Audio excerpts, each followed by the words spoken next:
घटना हुई उसका भी धरना चल रहा है, उन लोगों से भी बातचीत करने के लिए जाना है। आज जब मैं इस प्रोग्राम में आ रहा था तो मैंने देखा कि सुप्रीम कोर्ट का एक आदेश आया है। तो उसमें क्रीमी लेयर का सवाल उठाया है। मैं अपने मन में सोच रहा था कि बाबा साहब डॉक्टर भीमराव अंबेडकर जी से ज्यादा तो पढ़ा लिखा कोई इस धरती पे था नहीं।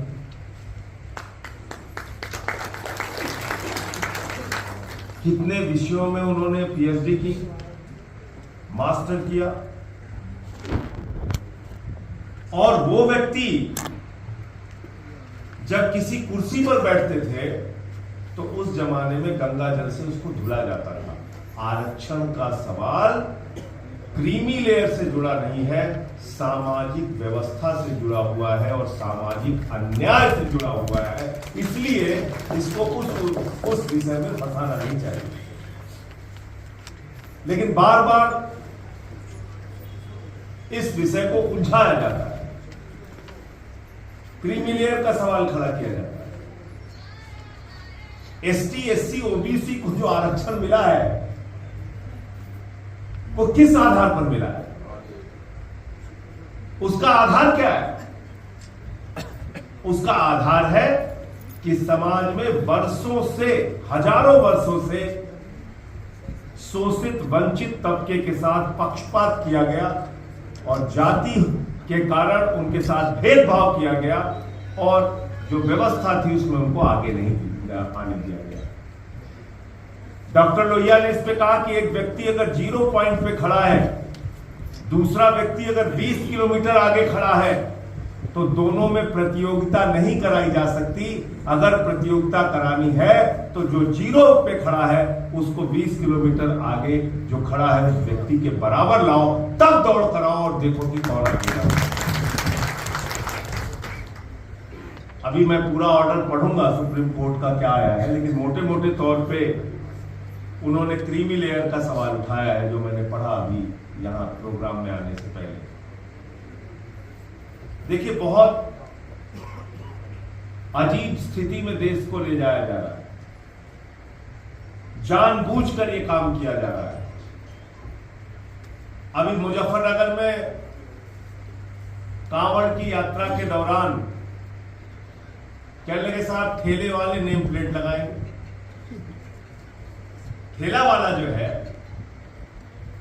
जिसके घर में उसकी पत्नी बीमार है, उसको अपने बच्चे की फीस जमा करनी है, उसकी मां बीमार है, उसका इलाज कराना है, दिन भर जो 45 डिग्री टेम्परेचर में खड़ा रहता है जो ठेला वाला, जो अपना पसीना बहाता है, 4 डंडे पुलिस वालों पे खाता भी है, तो उसको अपने ठेले पे वो केला बेच रहा है या सब्जी बेच रहा है या चाय बेच रहा है तो उसको अपना नाम लिखना पड़ेगा जाति के साथ।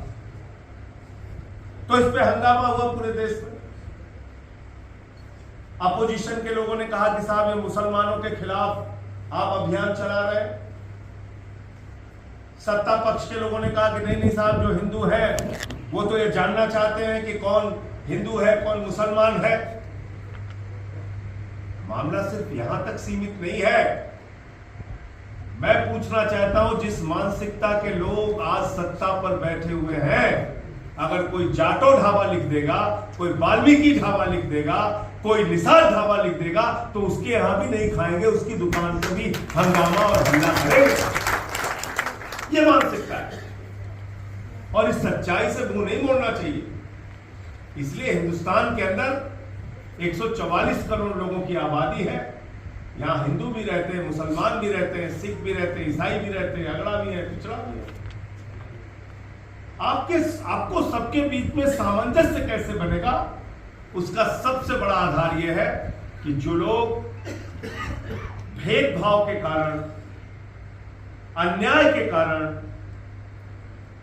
पीछे रह गए हैं, उनको सामाजिक न्याय मिलना चाहिए और उनको आगे लाने की लड़ाई हम सबको मिलकर लड़नी होगी, किसी एक व्यक्ति के लड़ने से काम नहीं होगा।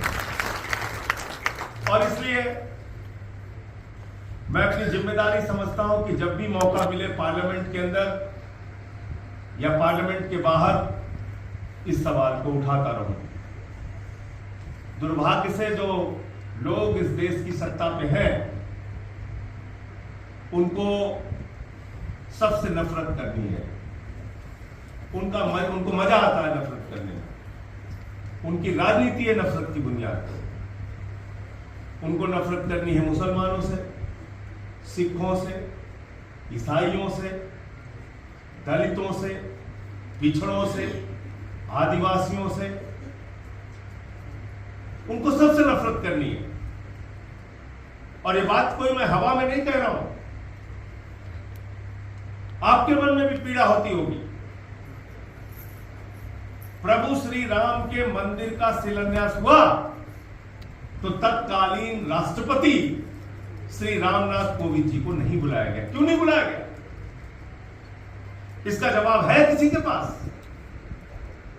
क्यों नहीं बुलाया गया उनको? उस समय आरएसएस के प्रमुख भागवत जी वहां जाते हैं, देश के प्रधानमंत्री जाते हैं, उत्तर प्रदेश के मुख्यमंत्री जाते हैं, राज्यपाल जाती है राज्य की, लेकिन राष्ट्रपति नहीं जाते। मंदिर का उद्घाटन हुआ, देश के प्रधानमंत्री जाते हैं, भागवत जी जाते हैं, उत्तर प्रदेश के मुख्यमंत्री जाते हैं, राज्यपाल जाती है, लेकिन मौजूदा राष्ट्रपति श्रीमती द्रौपदी मुर्मू जी नहीं जाती। देश की संसद का उद्घाटन होता है, देश के प्रधानमंत्री जाते हैं, देश की राष्ट्रपति नहीं जाती।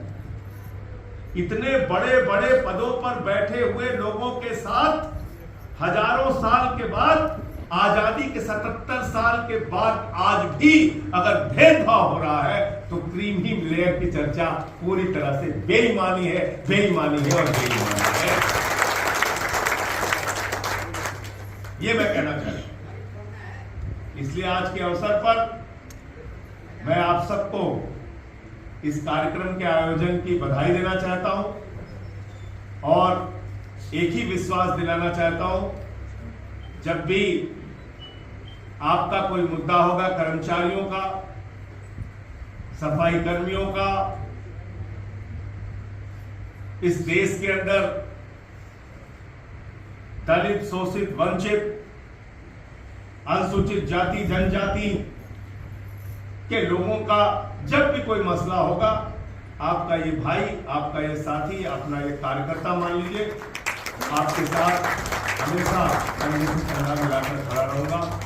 बहुत बहुत धन्यवाद कि आपने मुझे यहाँ बुलाया। आगे के कार्यक्रम में जाना। बहन जी कुछ पूछ रहे थे। सर, आजकल एक प्रॉब्लम चल रही है, मतलब कुछ जगहों पे क्या है कि गर्ल्स हॉस्टल बच्चियों के लिए बात कर रही है, तो मुझे लगता है एक षड्यंत्र की तरह वहाँ क्या करना चाह रहे हैं, उन हॉस्टल्स को कहीं बाहर, शहर से बाहर एक अनसेफ जगह वहाँ शिफ्ट किया जा रहा है। बच्चे परेशान हैं। ग्वालियर का एक केस मेरे सामने है, तो वहाँ पर जो बताते हैं जहाँ पर वो 10-15 किलोमीटर दूर है शहर से, एक तो वहाँ तक जाने में बच्चों का पैसा खर्च होगा या फिर बच्चे आने। दूसरी बात, वहाँ रास्ते में ठेके वगैरह भी होते हैं शराब के, वो वहाँ पर है। और तीसरी बात, आप देख ही रहे हैं सर बच्चे किस तरह से, मतलब आजकल कितनी। तो अभी मैडम पार्लियामेंट का सत्र चल रहा है, ऐसे कुछ उदाहरण हो आप मुझे दे दीजिए, मैं कोशिश करूंगा 0 आवर में अगर उठा सकूंगा तो उठाऊंगा। एक बात और सर, यहाँ पर जो साहिबाबाद जंक्शन है, वहाँ पर एक गर्ल्स हॉस्टल है दिल्ली में, वहाँ की वार्डन का ट्रांसफर कर दिया गया।